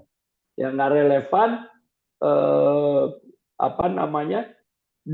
rezim hukumnya juga udah berbeda undang-undang penyiaran dengan undang-undang telekomunikasi. Masa nanti WhatsApp kita diperiksa oleh Komisi Penyiaran Indonesia, KPI, ya mereka punya hak nggak dong, ya kan? Berbeda, itu berbeda. Nah, memang sekarang kalau kita lihat di akhir-akhir masa pemerintahan Presiden Jokowi mungkin sebelum-sebelumnya bagus lah ya. Tapi ketika sampai pada penegakan hukum, dia memang kelihatan tidak tuntas gitu ya. Nah, termasuk banyak sekali perundang-undangan yang aneh nih di akhir-akhir jabatan DPR, di akhir-akhir jabatan pemerintah. Ya, selain undang-undang penyiaran, Anda juga ada tapera. Tapera apa gunanya sih? Suruh katanya kita nabung apa namanya? Untuk perubahan. Mana bisa omong kosong gitu. Anda kalau pegawai negeri gajinya 5 juta, 2,5%, 3% berapa? Dari 5 juta. Dari 10 juta Anda punya. Anda pensiun 30 tahun lagi. Harga rumah udah berapa? Ya, tak mungkin. Kemudian yang udah punya rumah gimana? Gampang aja dia bilang, kalau nanti nggak dapat rumah dikembalikan. Tabungan masih dipaksa gini hari, ya. Nah, jadi masih kita lihat ada kasus Jiwasraya, ada kasus macam-macam, asuransi Asabri, ya. Nah, seakan-akan pemerintah mau cari duit gitu loh, mau cari duit dengan secara memakai hukum yang formal. Begitu juga undang-undang penyiaran. Masa disebut pers tidak boleh melakukan investigasi? Itu kan mohon maaf ya, orang yang mengetahui komunikasi, yang mengetahui hukum, yang mengetahui pers nggak mungkin berpikir seperti itu. Ya, dan masih banyak lagi, itu hanya beberapa bagian dari undang-undang penyiaran. Tadinya saya sudah membuat pasal-pasal yang mengancam di undang-undang penyiaran. Banyak pasal-pasal yang waktu pembahasan undang-undang pers itu disingkirkan, nggak sesuai. Ya, tetapi dimasukkan lagi di dalam undang-undang penyiaran. Sesuatu yang apa ya, menurut saya bisa menimbulkan kemunduran demokrasi. Nah, ini tentu berpengaruh juga ke dalam pelaksanaan law enforcement. Walaupun kita mencatat, ya, pers ini juga tidak sepenuhnya lagi independen. Ada yang punya pengusaha, punya ketua partai, dan kita tahu bagaimana pers yang mereka lakukan. Ya saya orang pers juga nggak bisa menutup-nutupi kejadian-kejadian semacam itu. Ya, bagaimana mendesain menolak orang, bagaimana mengangkat orang dan sebagainya. Tetapi pers ini yang jelas adalah dikontrol oleh masyarakat. Nah, sekarang yang menjadi akan di kemudian hari itu adalah melalui podcast, melalui media sosial. Itulah sebabnya disebut no viral, no justice. Yeah. Kalau Anda nggak viralkan, kasus itu nggak akan diusut lagi. Kasus Vina misalnya. Udah lama, 8 tahun, nggak ketangkep itu. DPO-nya 3 orang. Sekarang terakhir katanya cuma 1. Kita kan mau juga ya tahu benar nggak nih yang 8 ditangkap adalah pelakunya. Gimana BAP-nya? Gimana keputusan hakimnya? Ya kan?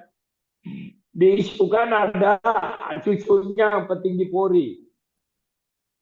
Dijawab dong. Kalau memang nggak ada, bilang nggak ada. Kalau ada ya mesti dijelaskan juga. Jadi hal-hal semacam ini berpengaruh kepada efektivitas dan integritas dari KPK.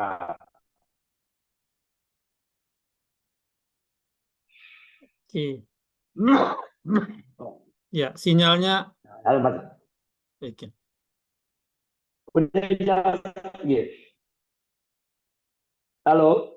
Ya, tadi udah sinyalnya jelas, tidak jelas. Oke, 2 menit tadi. Ya. Oke. Yang sampai mana, Mas? Ya kira-kira KPK ini kan bagian dari masyarakat. Didukungnya juga harus transparan. Sekarang banyak yang tidak transparan. Kasus Vina misalnya. Vina yang dibunuh, diperkosa gitu ya oleh mula-mula katanya 11, 8 udah ketangkap, 3 jadi DPO, daftar pencarian orang buronan, 8 tahun tidak terurus.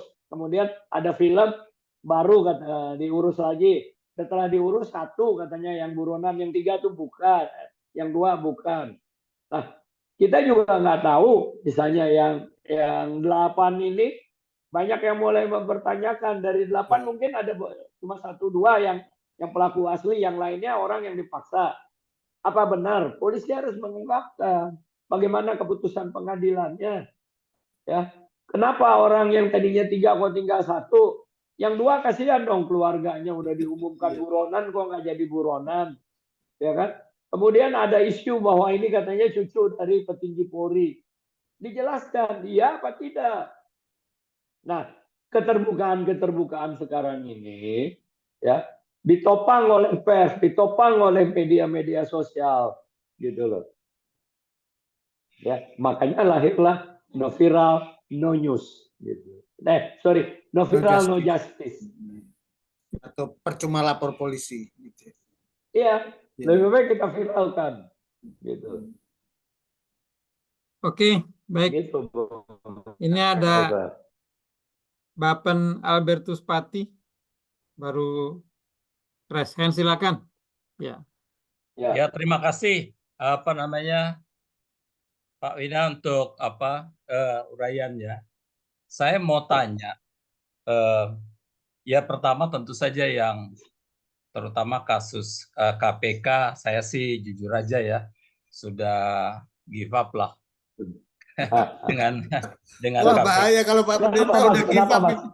Jadi, tapi justru ini yang saya mau ngomong adalah justru kita kan mesti berjuang terutama untuk revisi undang-undang pers ini yang memang udah kalau seandainya itu dibiarkan terjadi, itu kan kita undang-undang penyiaran atau undang-undang pers, Mas? Undang-undang penyiaran. Undang-undang penyiaran. Oke. Yang memang kalau itu disahkan itu kita balik ke Orde Baru benar-benar udah total udah. Udah undang-undang penyiaran, sudah TNI multifungsi, duifungsi aja kita setengah mati tambah multifungsi lagi. Makin celaka kita kan gitu ya. Tetapi ini satu yang tadi karena diangkat kasus Vina, saya nih agak ragu, jangan-jangan kasus Vina itu cuma diangkat, dibesar-besarkan untuk menutupi kasus korupsi Jiwasraya, untuk kasus kita jadi dialihkan ke persoalan-persoalan lain yang nggak penting sebetulnya.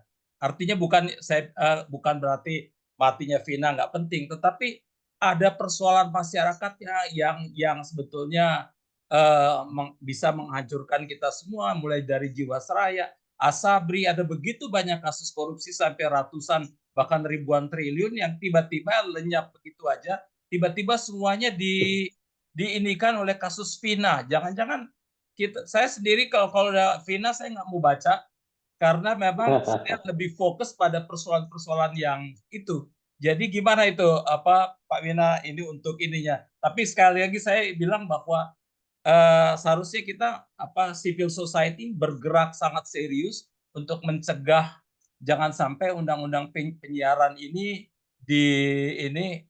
disahkan, karena kalau itu disahkan habis sudah kita selesailah, sudah kita udah balik lagi ke Orde Baru dengan cara yang lebih gila betulnya. Ya gitu ya kira-kira. Terima kasih. Ya, silakan. Ya, ini ya namanya kan rancangan undang-undang revisi terhadap undang-undang penyiaran, ya kan. Nah, ini satu contoh bahwa civil society itu berperan. Begitu banyak protes dari akademisi, dari praktisi pers, dari praktisi hukum, ya, menolak undang-undang revisi penyiaran. Nah, karena begitu banyak kelemahan dan begitu banyak senjata dari RUU ini kelak yang bakal dipakai untuk membungkam pers, untuk membungkam bidang penyiaran, untuk membungkam suara-suara rakyat. Maka undang-undang yang tadinya dijadwalkan harus diselesaikan sebelum masa bakti anggota DPR tanggal 30 September selesai. Nah, akhirnya ditunda. Ya, alhamdulillah ditunda. Artinya tidak akan dikerjakan pada periode yang sekarang. Nah, mungkin yang periode yang akan datang. Di dalam undang-undang ini banyak sekali kelemahannya, luar biasa banyaklah, ya. Bahkan undang-undang ini menurut saya tidak memiliki visi keindonesiaan di masa yang akan datang, ya. Ini benar-benar katak dalam tempurung, bahaya. Untung alhamdulillah akan ditunda. Tapi ini merupakan satu contoh bagaimana peran masyarakat dalam mengepung proses pembuatannya supaya bisa tidak dicegah untuk dilahirkan hal yang tidak benar. Yang kedua mengenai film Vina, kebetulan saya kenal sutradaranya, kebetulan saya kenal juga produsernya. Sepanjang yang saya tahu, mereka tidak terkait dengan persoalan teori pengalihan, bahwa ada film ini kemudian dialihkan. Bahkan dengan adanya film ini, kemudian yang tadinya sudah di stop dibuka kembali perkaranya. Ya, mereka sendiri si sutradara dan produsernya dipanggil beberapa hari lalu ke Polda. Cuma saya belum tahu apa yang ditanya di sana. Nah, Vina sendiri belum rampung, menambah ruwet, ya, menambah ruwet dari 3 yang buron dinyatakan hanya 1, ya. Sampai sekarang isu-isu ya, apakah benar ada cucu dari petinggi polisi, ya, itu belum terjawab. Karena yang salah satu yang meninggal, yang laki-laki, yang pacarnya Vina, itu bapaknya polisi bidang narkoba. Ya, tapi ada pimpinannya lagi, pimpinannya lagi punya bapak yang konon kabarnya pejabat dari polisian. Tapi ada juga yang membantah, enggak, kalau itu pejabat saja. Pejabat di tingkat Cirebon kan apa sih? Paling bupati paling tinggi, ya kan? Karena sudah gubernur, sudah lain sistem pemerintahannya. Nah, ini belum terungkap sama sekali. Jadi menurut saya bukan pengalihan, tapi membongkar lebih banyak lagi borok-borok yang sudah terjadi. Nah, menarik juga misalnya di kasus Vina. Katanya mereka berubah karena pengakuannya dicabut. Ini kan kalau orang hukum, kebetulan saya advokat, kalau orang hukum itu, KUHP itu tidak lagi menganut sistem pengakuan.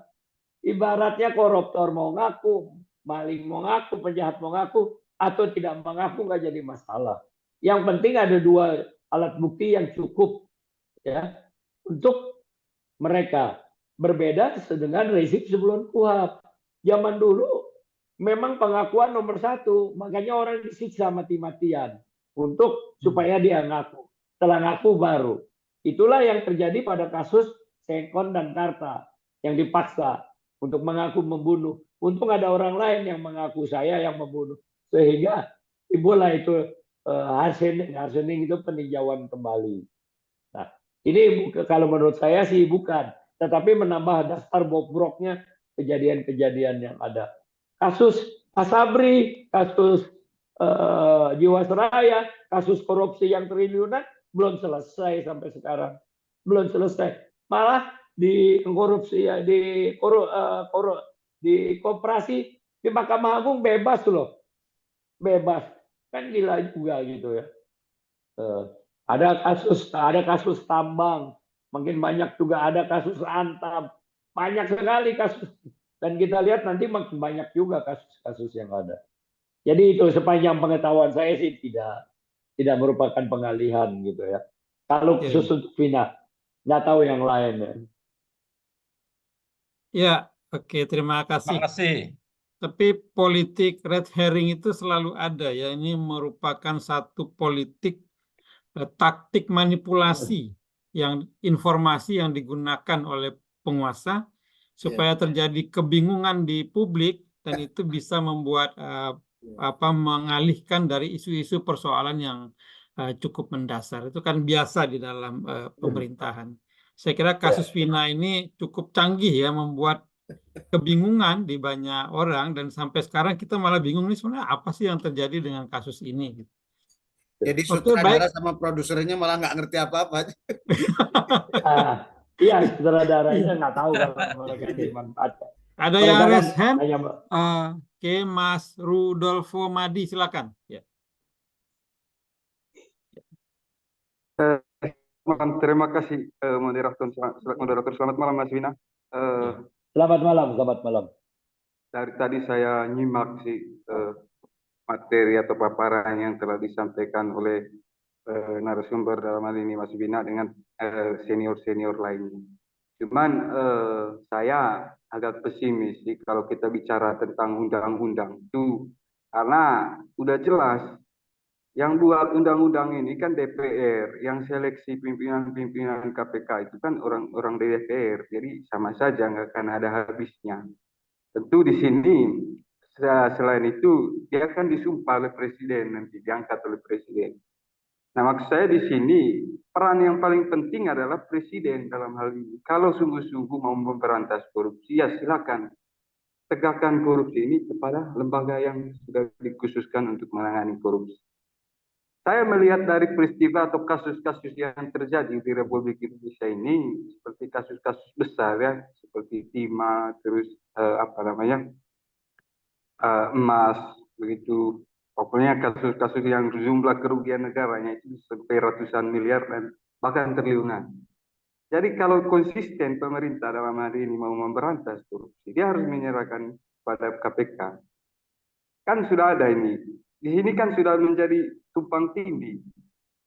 Kejaksaan bisa menyidik kasus korupsi, kepolisian pun demikian. Nah, bagaimana dengan kekhususan KPK? Untuk apa sih sebenarnya Komisi Pemberantasan Korupsi ini dibentuk atau ada? Kalau sementara tugas pokok dan fungsinya itu bisa dialihkan. Seperti tadi dikatakan ada prinsip delegasi. Jadi mau menyidik ini harus ada delegasi dulu dari jaksa agung. Aduh, itu enggak jelas sekali, hancur negaranya, rusak menurut pandangan saya.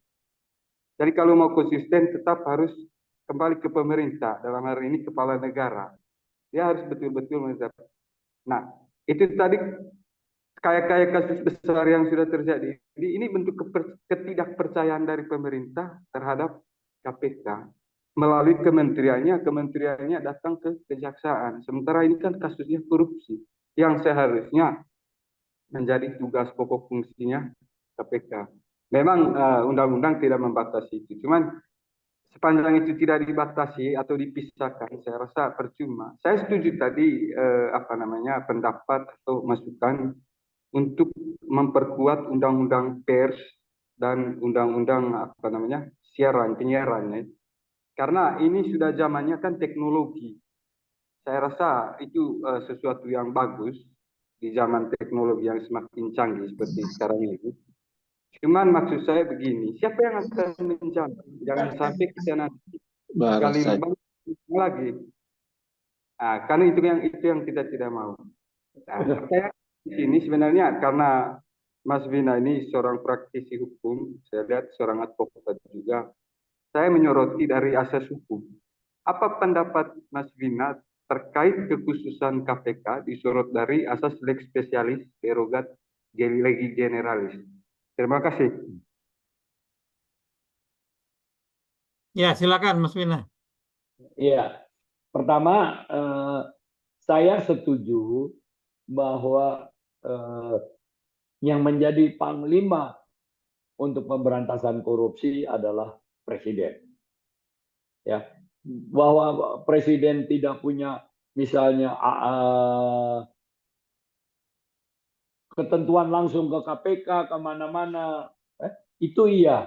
Tetapi presiden punya pengaruh yang besar sebagai eksekutif untuk melaksanakan hal tersebut. Ya, nah sebelumnya kami sih berharap tadinya kalau di periode pertama Jokowi itu kan memang tidak banyak kenal orang. Maksudnya dia dari wali kota di Solo, kemudian ke Jakarta, dia belum banyak bergaul dengan militer, dengan polisi dan sebagainya. Tapi pada periode kedua seharusnya dia sudah mengetahui hal itu dan bertindak, ya. Tetapi nampaknya itu tidak terjadi. Nampaknya tidak terjadi dengan sejumlah pertimbangan yang saya tidak tahu kenapa. Harusnya tidak terjadi, ya. Banyak kasus yang sebenarnya kayak kejaksaan dengan kepolisian. Harusnya presiden bertindak.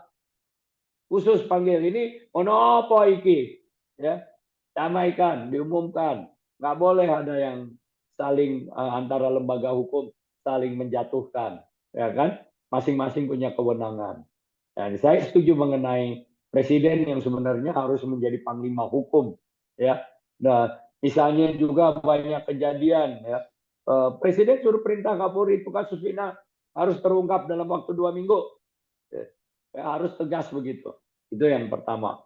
Yang kedua, mengenai apa namanya undang-undang, memang agak susah mengharapkan karena DPR dan pemerintah yang membuat undang-undang. Tapi sebaiknya kita juga gini, kalau undang-undang ini ada dua. Yang satu secara formalitas dia terpenuhi, tetapi mungkin substansinya tidak terpenuhi. Ya, karena tidak ada partisipasi masyarakat. Yang kedua, harus ada partisipasi masyarakat. Ya, jadi tidak sekedar prosesnya terpenuhi, tapi juga harus ada keterlibatan masyarakat mengkritisi, ini kok pasal ini bunyinya begini sih, kok tadi harusnya lex specialis derogat lex generalis, itu teknis hukum yang artinya undang-undang yang khusus menyampingkan undang-undang yang umum. Nah, undang-undang KPK memang undang-undang yang khusus menyampingkan beberapa yang umum, kepolisian, penyidik, tetapi tidak 100% lex spesialis karena masih dibuka peluang polisi untuk menyidik KPK, kejaksaan untuk menyidik KPK, sehingga saling menyidik, saling mengawasi, saling menyandra. Nah, ketika undang-undang KPK dibuat, hal ini belum terpikir. Begitu juga proses pemilihannya. Kita kan innocent aja. Kita pikir ya akan dengan sendirinya akan terpilih yang bagus. Ternyata enggak. Proses pemilihannya juga bisa direkayasa, ya, dari panselnya, dari mana-mana gitu ya, dari DPR-nya. Nah, kalau saya mengusulkan sebaiknya adalah sistem konfirmasi saja oleh panel, oleh pansel yang kuat ke DPR nih ada 5, yang mana yang Anda konfirmasi, ya. Kalau nggak ada diganti sama nomor urut berikutnya. Nah, ini memang satu bukan satu yang sederhana. Semuanya kita harus perbaiki. Nah, saya jadi teringat kepada Mukhtar Lubis bilang, masyarakat Indonesia sudah masyarakat yang korup. Waktu itu Mukhtar Lubis dicaci maki. Ya, itu bukan korupsi. Kalau nilai-nilai yang buruk itu bukan kebudayaan. Kan waktu itu. Dan sekarang terbukti. Kita mau jalan pintas, Mukhtar Lubis sudah ada. Nah, caranya adalah di Korea, KPK-nya itu menangkap presiden. Di sini berani nggak? Gitu ya. Mungkin walaupun banyak yang mengkritik, misalnya sekarang ya, Prabowo bisa juga mengkonfirmasi calon-calon menterinya kepada KPK lagi. Setidaknya sebelum diangkat udah bebas gitu ya. Jokowi dulu banyak yang mengkritik juga. Kenapa katanya menteri harus dikonfirmasi ke KPK? Kan itu hak prerogatif presiden. Nah, ini kan dalam rangka mencari pembantu presiden yang paling bagus. Ya, tidak mengurangi hak prerogatif presiden. Namun kalau ada catatan dari KPK, nantinya setidak-tidaknya tidak akan bermasalah. Kalau hal-hal bagus menurut saya sih perlu ditiru ya. Begitu. Ya, makasih. Mungkin pertanyaan kemudian adalah seberapa besar kekuatan Presiden Prabowo sekarang membentuk menteri-menterinya, karena lingkaran partai politik, para pendukung dan lain segala macamnya itu sekarang begitu banyak.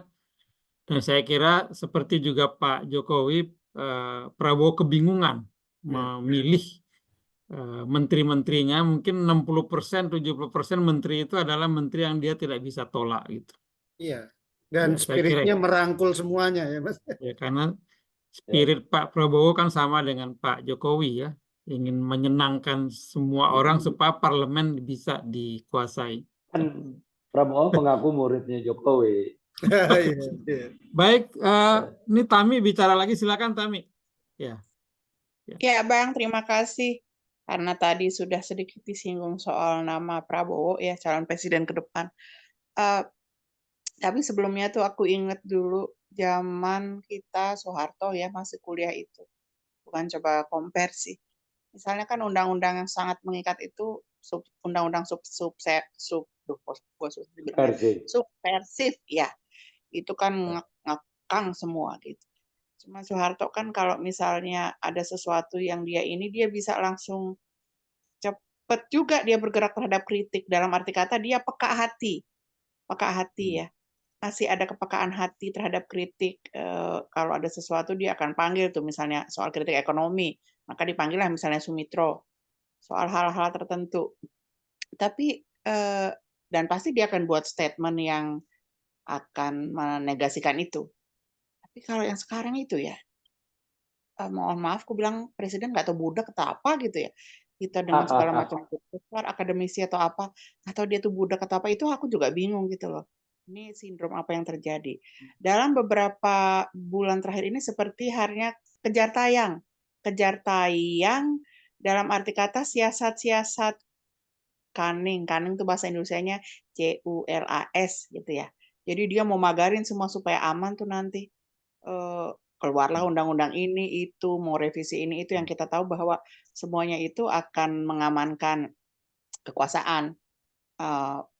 Power tends to corrupt yang dilakukan sekarang kan berusaha memastikan absolute power, kekuasaan yang sebenarnya absolut dilakukan dengan berbagai cara, yang itu pasti sewenang-wenang. Nah, sementara Pak Prabowo ini Oktober 2024 dilantik. Ini yang sekarang banyak orang mengatakan, dan kalau dari diskusi-diskusi juga kita katakan, wait and see. Wait and see itu sejauh mana misalnya Pak Prabowo berhasil melepaskan diri dari kroni-kroninya yang sekarang, kroni-kroni rezim sekarang gitu. Meskipun kita tahu yang jadi wapres siapa gitu ya. Terus bagaimana kemudian Pak Prabowo ini seperti dinantikan orang punya keberanian untuk lompat pagar gitu. Lompat pagar dari si guru tanda kutip ini. Bang Wina, saya yakin Bang Wina punya lingkaran diskusi yang juga A1 dan AA lainnya itu.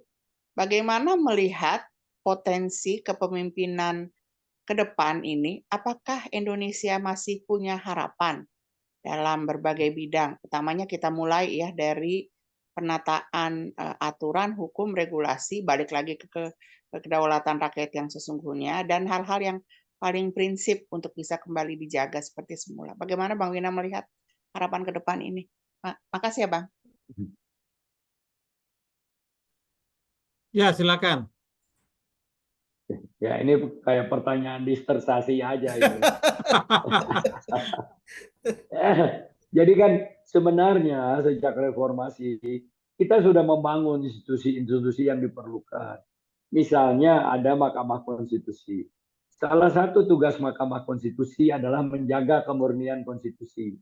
Yaitu kalau ada undang-undang yang bertentangan dengan konstitusi bisa diajukan JR, ya, judicial review, bahwa undang-undang ini, isi undang-undang ini pasal sekiannya tidak berlaku karena bertentangan dengan judicial review, bertentangan dengan konstitusi, norma-norma konstitusi. Semuanya udah banyak ya dilakukan.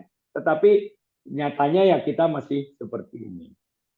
Nah, ke depan dalam analisis saya sih Prabowo ini kan akan ada dua sisi nantinya, yang unsur militer dan unsur sipil. Bagaimana membaurkan dua unsur ini juga saya pikir tidak mudah. Ya tidak mudah, nanti kita lihat akan terlihat dari komposisi kabinetnya. Itu yang pertama. Yang kedua, bagaimana ke depan kita akan menunggu siapa Jaksa Agung dan siapa Kapolrinya. Ini akan melihat ke arah mana perkembangan hukum kita.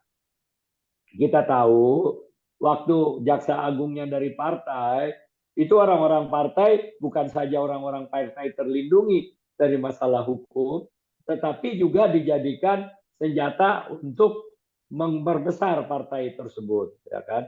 Nah, itu ada di keputusan Mahkamah Konstitusi yang melarang Jaksa Agung dari partai sekarang ini. Jadi harus 5 tahun mundur dulu baru bisa jadi Jaksa Agung karena kasus-kasus semacam ini. Jadi bukan saya yang bilang, saya mengutip dari keputusan Mahkamah Agung. Begitu juga Kapolrinya.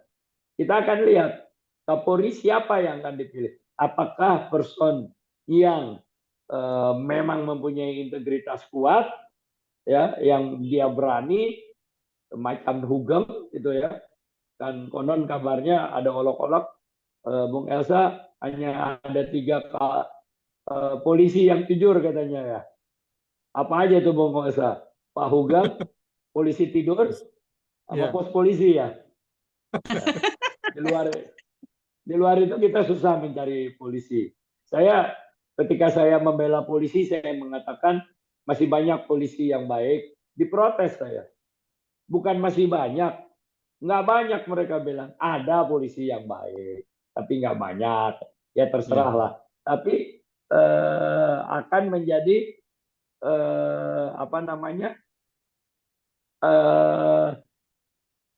test case. Gimana hukumnya ke depan?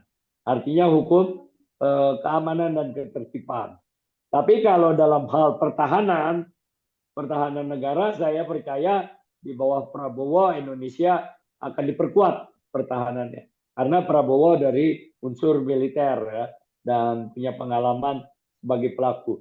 Nah, di dalam Kamtipmas, keamanan dan ketertiban masyarakat akan terlihat law enforcement-nya bagaimana Prabowo memilih Jaksa Agung dan Kapolri. Jadi saya tidak bisa menjawab saat ini, nanti ketika terpilih Jaksa Agung dan Kapolrinya baru mungkin arahnya akan terbaca. Begitu Bung Elsa. Menarik. Ya, saya kira tidak ada pilihan lain bagi kita kecuali optimis bahwa Prabowo akan memimpin bangsa ini dengan lebih baik. Ya. Saya kira dulu ada kasus tetangga kita ya, Filipina, dipimpin oleh Fidel Ramos. Fidel Ramos ini sebenarnya dalam beberapa hal sama dengan Prabowo.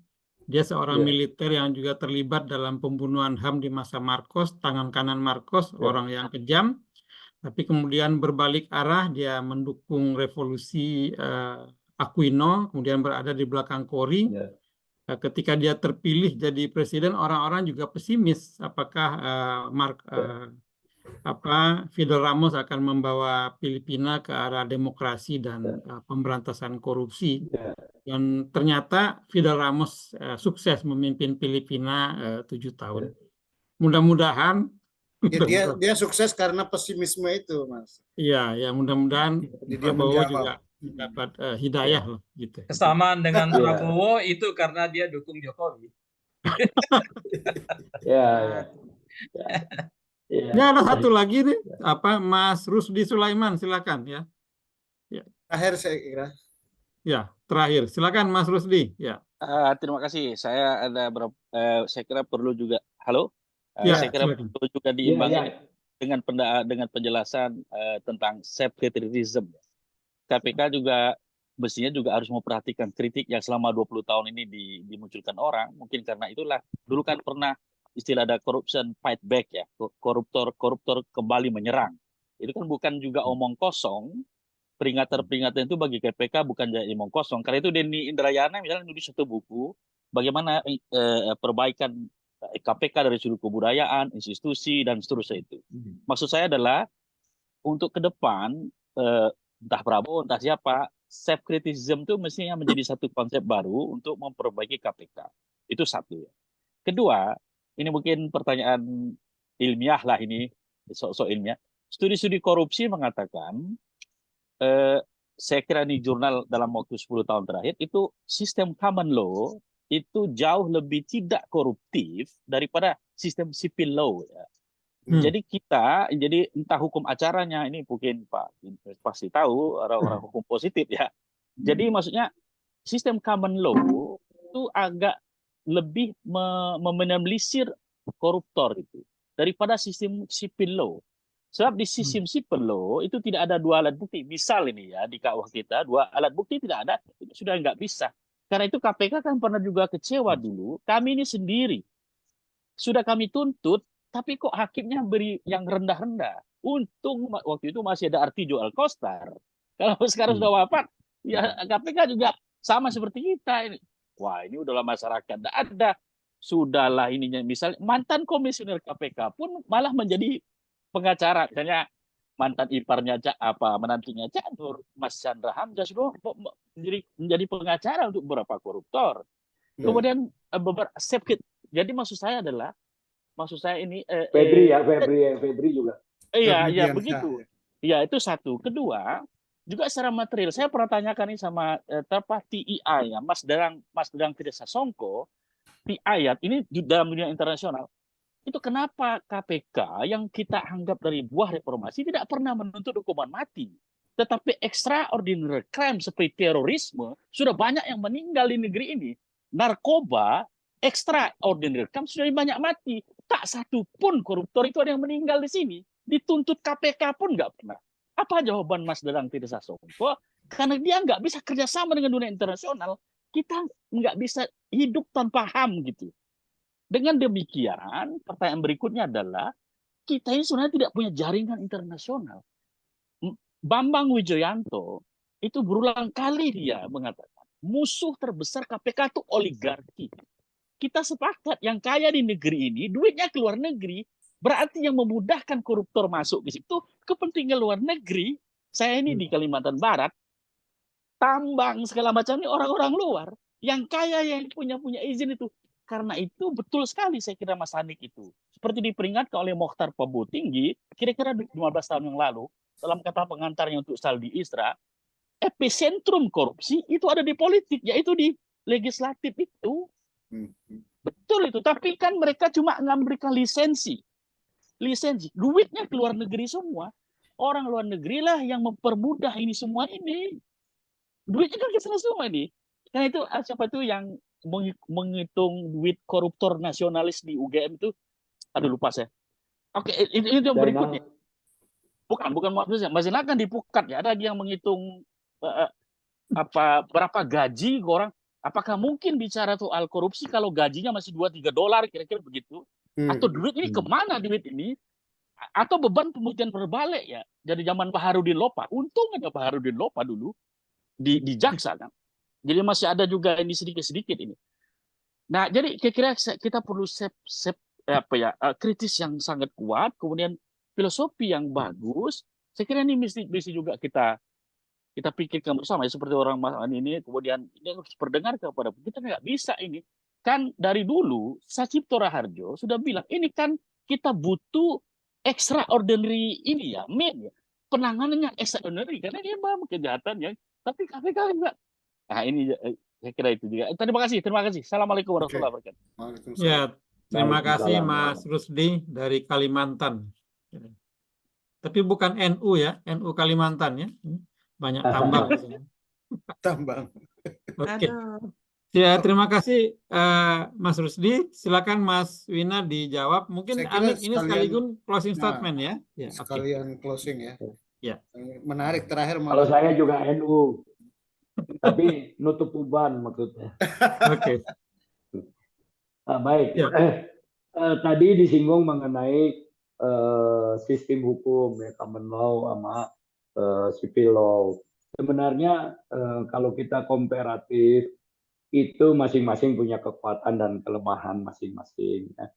Secara misalnya common law itu mahal loh. Mahalnya kenapa? Kalau sistem juri itu jurinya harus dipilih dari masyarakat, ya, memilih jurinya aja udah susah. Kemudian dulu di konsinyering dia harus dibayar keluarganya, nggak boleh mahal ya di Indonesia. Dan dia diputuskan memang karena rakyat dianggap berdasarkan rasa keadilan. Sebaliknya di civil law oleh hakim-hakim yang memang sudah terlatih, dia terlatih secara teknis, secara ilmu pengetahuan, ya. Tetapi soal integritas memang lain soal ya. Saya kenal baik dengan Artijo. Artijo tuh mau bercanda dalam banyak hal, dalam semua hal ya, ngomong. Tapi kalau udah urusan korupsi, dia bilang saya tegas, Wina. Nggak usah diomongin lagi itu. Dia prinsip dia begitu. Jadi apakah common law atau civil law, ya itu masing-masing punya kelebihan dan kekurangannya secara akademis. Ya, tentu negara yang menganut masing-masing mencoba mempertahankan, memperlihatkan kebaikan-kebaikannya. Ya, tetapi dulu pernah ada usulan, ya saya juga pernah. Bagaimana kalau hakim, ya hakim kita itu disewa aja dari hakim asing. Jadi tidak ada hubungan historical apa-apa. Keputusan dia keputusan teknis, bersalah apa tidak bersalah. Ya, dihukum berapa lama. Bea cukai kan dulu ketika bea cukai dianggap sudah sedemikian parah, diganti kan semuanya. Ya kan? Dari asing menjadi petugas bea cukai baru dikembalikan lagi. Nah, secara iseng-iseng ada orang yang mengusulkan seperti itu. Kayak wasit PSSI, karena banyak yang nggak benar, pernah ada dari Liga 1 itu hasil wasitnya wasit-wasit asing. Jadi ya itu berpulang ke masing-masing. Yang pertama tadi saya jawab, kedua adalah mengenai institusi KPK-nya sendiri ya. KPK memang nggak bisa berdiri sendiri, mesti semuanya ya. Ini kan extraordinary. Kalau tidak ada dukungan betapapun kuatnya, dia tidak akan bisa. Tidak akan bisa.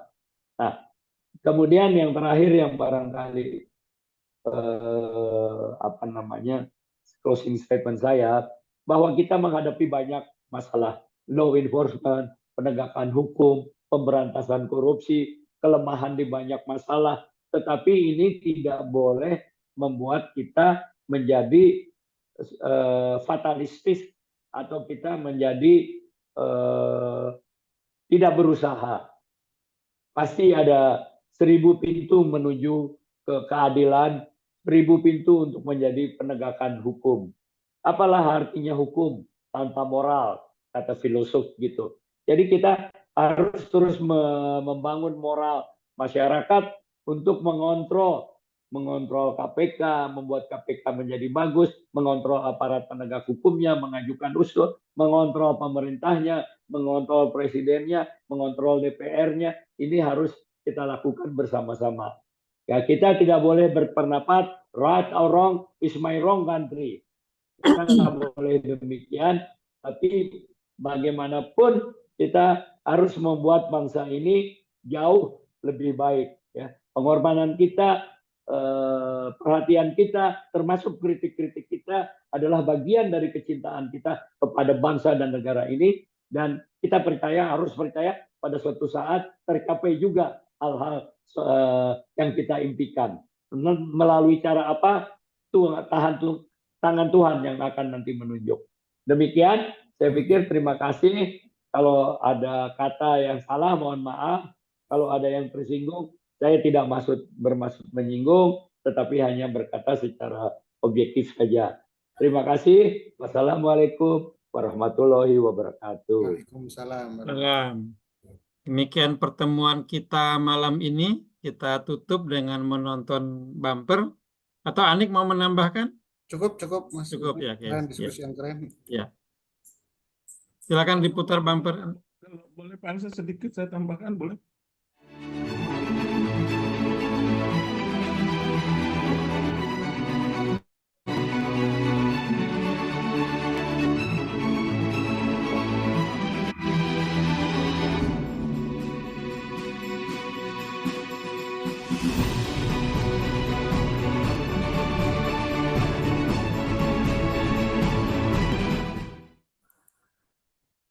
Baik, kita tutup pertemuan ini. Tadi ada yang mengatakan ingin menambahkan, boleh, tapi setengah menit ya. Setengah menit. Saya kira kita jangan terjebak dengan sosok Prabowo ya, bahwa ke depan kita tetap harus waspada dengan segala macam, karena Prabowo punya sejarah. Anak buahnya jadi Menteri Kelautan korupsi, itu satu. Kedua, kita harus benar-benar membangun KPK lebih kuat dengan caranya bahwa kalau saya pertama tim seleksi sekarang harus dibubarkan, pola fit and proper harus juga dihilangkan. Untuk itu undang-undang KPK harus direvisi. Cara revisinya sangat mudah. Kita tahu betul bahwa pemerintah kita sekarang sangat senang dengan Perpu, maka kita lakukan perubahan melalui Perpu. Caranya apa? Komisioner KPK itu dalam bentuk jatah-jatah. Jadi misalnya kepolisian kita kasih satu dan kita berharap pimpinan Kapolri benar-benar memilih orang yang terbaik di Kapolri, kejaksaan satu, kemudian Mahkamah satu, terus satu yang terakhir dari akademisi. Saya kira itu. Terima kasih. Baik, ya. Ini mungkin bagian dari diskusi berikutnya. Terima kasih banyak Mas Akam. Terima kasih semua kawan-kawan. Mas Wina, terima kasih. Bapak Terima kasih Albertus Pati, semuanya. terima kasih Selamat malam. semuanya. Banyak. Sekali lagi.